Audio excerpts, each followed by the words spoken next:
Pergantian tahun hendaknya menjadi ajang untuk berkumpul bersama dengan anggota keluarga. Makan-makan bersama, menonton bersama, sambil menantikan jam 12 malam. Namun sayangnya hal itu tidak berlaku untuk seorang Asahi Geino, di mana menjelang pergantian tahun, dia harus mengalami suatu kejadian yang tidak akan mungkin dia lupakan seumur hidupnya. Hai semuanya, kali ini aku akan menceritakan sebuah kasus penghilangan nyawa yang terjadi pada tahun 2000. Kasus ini melibatkan seluruh keluarga Miyazawa dan merupakan kasus yang menggemparkan Jepang saat itu. Sebenarnya, apa yang terjadi? Ayo kita masuk ke awal ceritanya. Mikio Miyazawa adalah seorang pria yang berumur 44 tahun. Dia adalah seorang pebisnis yang bekerja di sebuah perusahaan pemasaran Inggris. Istrinya bernama Yasuko, berumur 41 tahun. Dia ini adalah seorang guru yang mengajar privat. Mereka berdua memiliki 2 orang anak. Anak pertamanya adalah perempuan yang bernama Nina. Nina ini berumur 8 tahun. Anak kedua mereka adalah seorang laki-laki yang bernama Rei. Rei ini berumur 6 tahun. Pada tahun 1991, Mikio ini membawa semua anggota keluarganya untuk pindah ke Jalan Kamisoshigaya Setagaya, Tokyo.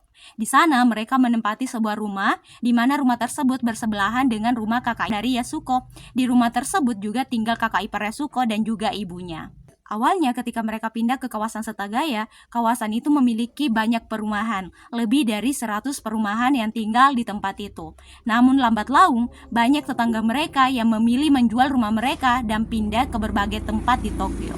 Hingga pada tahun 2000, tinggal tersisa 4 rumah di kawasan tersebut, termasuk rumah dari Mikio dan Yasuko. Sebenarnya Mikio dan Yasuko juga berencana untuk pindah dari tempat tersebut, namun hal tersebut mereka urungkan karena mereka mencemaskan keadaan anaknya. Mereka khawatir kalau anak-anaknya ini susah beradaptasi dengan lingkungan barunya. Ditambah lagi, Rei ini mengidap disabilitas. Selain itu, jika mereka pindah, mereka harus meninggalkan ibunya sendirian di rumahnya, karena kakak ipar dari Yasuko ini telah pindah ke luar negeri.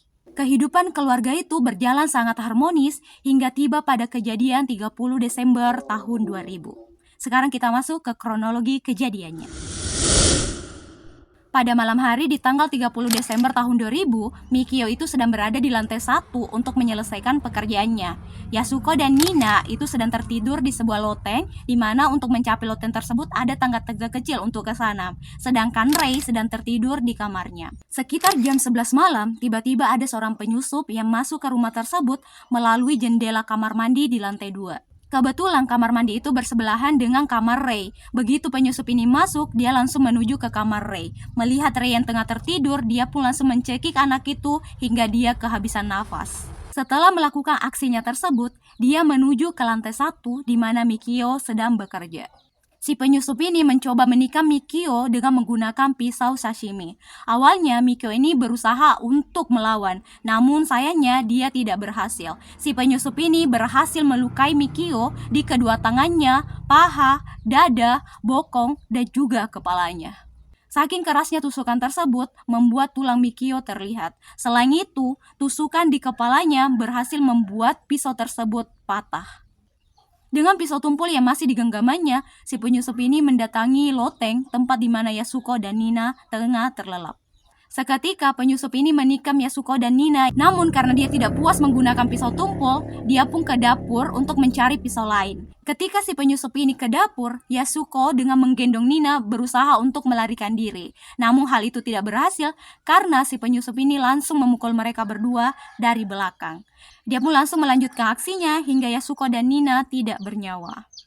Keesokan harinya pada tanggal 31 Desember tahun 2000, Asahi ini mendatangi rumah anaknya. Dia merasa heran karena sejak tadi dia mencoba untuk menghubungi anaknya namun tidak bisa. Dengan berbekal kunci cadangan yang dia miliki, dia pun berhasil masuk ke rumah tersebut melalui pintu depan. Betapa histerisnya dia melihat menantunya tergeletak tak bernyawa bersimbah darah di bawah tangga di lantai 1. Seketika dia langsung mencari anak dan juga cucu-cucunya. Namun ketika dia naik ke lantai 2, dia juga menyaksikan pemandangan yang sama. Mereka berdua juga sudah tidak bernyawa dengan bersimbah darah. Melihat pemandangan itu, Asahi langsung berteriak histeris. Hal itu membuat salah satu kerabatnya mendatangi rumah tersebut. Ketika di sana, mereka pun langsung menghubungi polisi. Begitu polisi datang, mereka langsung memasang polis line dan melakukan olah TKP. Dari olah TKP diketahui kalau setelah melakukan aksinya, si pelaku ini menuju ke dapur dan menikmati beberapa cup es krim. Di sana juga dia mengobati tangannya yang terluka. Setelah itu, dia menggunakan kamar mandi rumah itu untuk buang air besar tanpa memflashnya. Lalu, dia bermain internet di rumah itu. Diperkirakan kalau si pelaku tinggal di rumah tersebut sampai jam 1.30 waktu setempat. Beberapa bukti yang ditemukan polisi di TKP adalah sweater, pisau yang digunakan oleh si pelaku, tas, dan juga beberapa butiran pasir. Diketahui kalau pisau dan sweater ini diproduksi di prefektur Kanagawa. Terus diketahui kalau sweater ini telah terjual sebanyak 130 pieces di seluruh Tokyo. Namun polisi hanya bisa menyelidiki 12 dari pemiliknya. Dari hasil DNA diketahui kalau si pelaku ini memiliki golongan darah A. Ibunya adalah orang Eropa dan ayahnya adalah orang Asia antara orang Cina dan Korea. Diperkirakan juga kalau umur pelaku saat itu adalah 20 tahun. Dia memiliki tubuh kurus dan tinggi 170 cm. Namun, begitu banyaknya bukti-bukti di lokasi TKP tidak membuat polisi bisa menemukan siapa pelakunya hingga saat ini.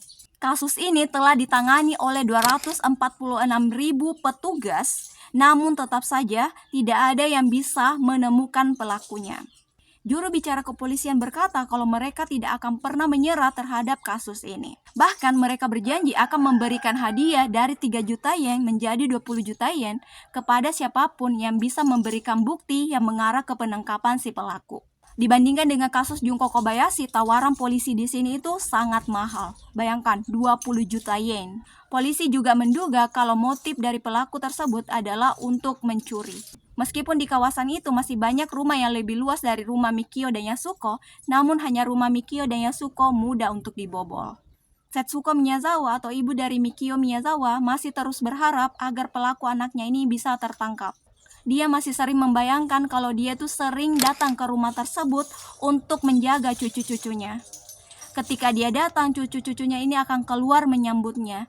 Nina dan Rei juga sangat menyukai masakan neneknya. Namun setelah kejadian naas itu terjadi, Setsuko hanya bisa memandangi rumah itu dari luar. Dia terus bertanya mengapa si pelaku ini tega menghabisi nyawa anak kecil. Anggota keluarga yang ditinggalkan ini sekarang sudah menua, dan mereka masih terus berharap semoga pelaku dari penghilangan nyawa anak-anak mereka ini tertangkap. Entah itu Kenji Kobayashi dan sekarang Setsuko Miyazawa. Semoga kasus-kasus ini mencapai titik terangnya. Terima kasih sudah menonton video ini. Jangan lupa untuk like dan subscribe. Bye-bye.